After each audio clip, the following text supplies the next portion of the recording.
In an old hotel on the edge of the city, the rooms were numbered sequentially: 11, 12, and then 14.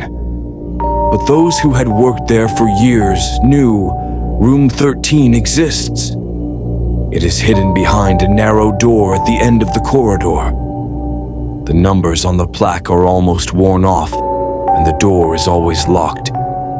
Yet sometimes, deep at night, it is found slightly open.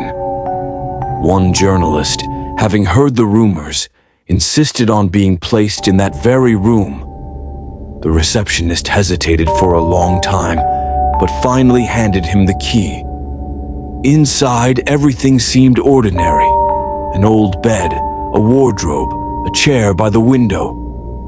Only one thing stood out: a full-length mirror placed directly opposite the door. At first, the reflection appeared normal, but soon the journalist noticed it was imitating his movements with a delay.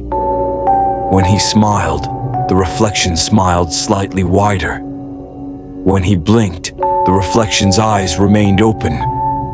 Then it stopped copying him altogether. It stood still, watching, and suddenly, it took a step forward. Panicked, the journalist ran out of the room. In the morning, the maid found his suitcase neatly placed against the wall. But the guest himself was gone. And in the mirror, if you looked closely, you could see a figure standing on the other side of the glass, smiling far too widely. Since then, the door to room 13 has been nailed shut again. But at night, the corridor still echoes with the faint chime of a bell and the sound of footsteps, as if someone is still searching for the next person brave enough to enter.